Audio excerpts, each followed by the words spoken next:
A gente segue nesse assunto sobre o rombo nos Correios e eu converso agora com Carlos Honorato, professor da FIA Business School. Tudo bem, Honorato? Bem-vindo mais uma vez aqui no CNN Money. Boa tarde, é um prazer sempre falar com os colegas aí da CNN.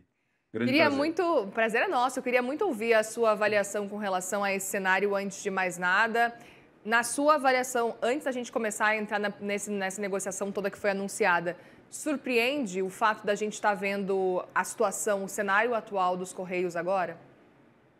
Olha, gestão é um negócio que funciona tanto para o público como para o privado, né? Quer dizer, se você tem uma gestão que não está funcionando e você está num setor de muita competição, muita inovação, certamente você tem um grande risco de ter prejuízo, como tem acontecido com o Correio, né? Já faz bastante tempo que ele tem uma operação que não é muito eficiente. Ele teve alguns resultados aí positivos, principalmente na época da pandemia, que mascararam um pouco essa estrutura de funcionamento não muito adequada, né?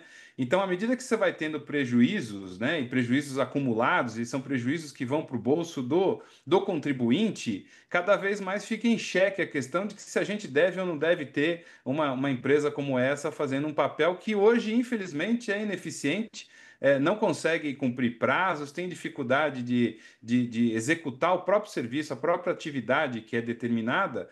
Então a gente vive realmente uma encruzilhada e principalmente uma decisão que precisa ser tomada. Quer dizer, a gente já teve processos de privatização em outros setores que eram fundamentais para a economia, e aí eu vejo que no caso dos Correios não há muita outra saída senão a gente partir para isso. Não, o risco de perder mais dinheiro, sangrar mais o caixa é muito grande. Pois é, agora falando sobre essa negociação, a gente ainda não está entendendo direito quais vão ser os próximos passos daqui para frente, apesar de que o presidente tentou dar algumas dicas, tentou falar qual que é o caminho, pelo menos que eles imaginam que deve acontecer a partir dessas negociações. Queria entender como é que você está enxergando também esse processo de empréstimo, né, no fim das contas, que os Correios vão precisar fazer. O risco, quando você faz um empréstimo como esse, sem mudar a estrutura, sem mudar a lógica do negócio, é que esse dinheiro vá para o ralo novamente, né? Eu tenho ouvido aí algumas análises dizendo que os Correios podem entrar numa competição aí por distribuição usando tecnologia de inteligência artificial, distribuição por drones, né? Mudar, colocar mais tecnologia no processo de logística. Só que isso não vai acontecer. Quer dizer, se você está numa empresa que já tem um rombo tão grande, você não tem condições de investir. Né? O grande ponto de você ser competitivo, e no final do dia é preciso ser competitivo, você precisa de recurso para investir em tecnologia, novos negócios, novas oportunidades. Então, acaba sendo ali um conserto mais ou menos mal ajambrado para os Correios. É óbvio que ele tem uma função social, né? Tem lugares que ele atinge que somente os Correios vão, né? Assim como a gente tem, por exemplo, a privatização de algumas ferrovias, em que os trechos que não eram tão lucrativos ficaram abandonados. A gente tem um risco também nos Correios de eu fazer aí uma privatização e encarecer demais a distribuição para localidades muito distantes ou o frete ficar muito caro. Agora, a gente precisa ter uma saída, porque simplesmente injetar dinheiro em um negócio que não funciona, seja no público, seja no privado, só gera mais despesa, mais gasto e prejuízo.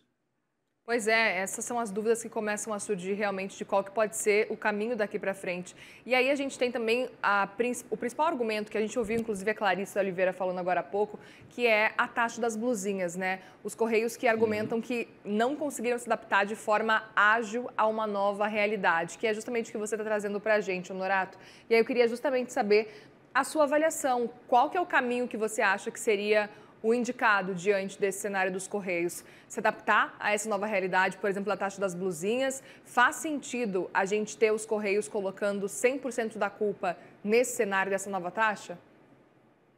Olha, a taxa das blusinhas é uma excelente desculpa, né? Ela explica, mas não justifica. Você poderia falar a taxa das caixinhas amarelas, a taxa dos pacotinhos, né? A taxa de qualquer outra coisa que é entregue pelos Correios, porque no final do dia, o que vale para o consumidor é eficiência. Né? Ele quer comprar alguma coisa ou ele quer mandar alguma coisa para alguém e quer garantir que esse negócio chegue no prazo mais ou menos ali factível, necessário, né, dentro do previsto.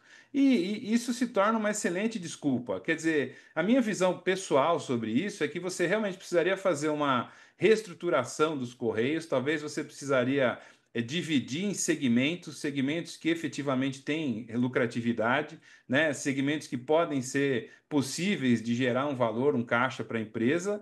E eu, na minha visão, eu não sou um privatista, assim, para privatizar tudo no mercado, mas eu acho que os Correios seria uma alternativa de você criar um modelo aí de privatização em que você obrigasse quem assumisse determinados lotes, a gente poderia dividir os Correios em lotes, e aí quem assumisse esses lotes seria responsável pela distribuição de regiões que não são bem atendidas, isso com uma fiscalização rígida do governo, e até com o recurso que entra dessa privatização, talvez você possa criar um fundo aí sim para subvencionar, colocar algum incentivo para diminuir o custo do frete, por exemplo, para alguém que tem que mandar uma encomenda para o meio da Amazônia, que é muito mais caro do que você mandar uma encomenda no centro de São Paulo, no centro do Rio de Janeiro, Belo Horizonte, né? Então, eu acho que a gente precisa de um modelo inteligente. Não acredito que manter isso focado dentro do governo vai ajudar, e aí não é questão de ser governo A ou B, é questão que o negócio não está funcionando, não tem eficiência e tem uma concorrência desse novo ambiente de negócios que praticamente impede de você concorrer, de você inovar. Quer dizer, quem não é competitivo nessa dinâmica logística de entrega fica pelo caminho, infelizmente. Pois é, e ao mesmo tempo a gente percebe também os Correios fazendo esse movimento de anunciar essas novidades e o que pode vir a ser feito. A gente está falando de um empréstimo que a gente está falando na casa dos 20 bilhões aí, mas é um empréstimo para começar só para conseguir colocar em prática aquele PDV, né, o plano de demissão voluntária. Então, assim, os Correios estão precisando desse empréstimo só para esse primeiro momento, e aí depois tem todo o resto de reestruturação. Queria entender se para você também a gente está no caminho certo agora, pelo que a gente está tentando entender o que vai ser feito, mas ainda que a gente não sabe exatamente quais são os principais pontos. É que algum aporte, alguma coisa vai ter que ser feita, vai ter que ser feito porque a situação é bastante crítica, né? Só que você não tem uma contrapartida da estrutura, né? Até pouco tempo atrás aí havia, por exemplo, o plano de saúde para todos os familiares, tal. Não é uma questão de criticar quem trabalha no correio, os seus familiares, mas existem situações em que você não suporta determinados benefícios, né? Então, é aquela coisa, se simplesmente você injetar esse dinheiro dentro dos correios, esse dinheiro vai evaporar. Quer dizer, você tem que criar aí um mecanismo de reorganização, principalmente de negócios. Então, identificar que áreas de negócios que são lucrativas, produtivas e que podem gerar valor, né? E, na minha visão, isso tem que ser privatizado o quanto antes, porque senão você corre o risco de acontecer o que aconteceu com a Argentina, que demorou para privatizar, foi fazer a privatização quando estava falido, né? O modelo inglês, por exemplo, de privatização é um modelo muito inteligente que ele criou ali regiões. Tudo bem que a Inglaterra, né, o Reino Unido é um país muito menor que o Brasil, mas criou ali incentivos, pesos e contrapesos para você conseguir financiar operações que não são lucrativas versus aquelas que são lucrativas, né? Então, infelizmente, você continuar nisso, a cada 2, 3 anos aparece, precisamos de um recurso para tapar o buraco, para reorganizar. Nunca é feita essa reorganização. A gente teve momentos de lucros absurdos e que não foram, absurdos no bom sentido, né? Que não foram reaproveitados. E, por outro lado, quando a gente está numa situação como essa, é obrigado o Estado, via Tesouro Nacional, a colocar dinheiro já numa situação fiscal que o país não está lá grandes coisas, né? Então, seria fundamental, efetivamente, primeiro um plano de reestruturação, né? O que vão fazer, como vão fazer, um enxugamento, reorganização, e aí sim você injeta dinheiro. Muito bem, Carlos Honorato, professor da FIA Business School. Obrigada mais uma vez pela conversa aqui e volte sempre, viu? Eu que agradeço, é um grande prazer falar com todos aí. Boa sorte aos Correios, né? Sem dúvida. Obrigada, viu? Bom trabalho. Obrigado.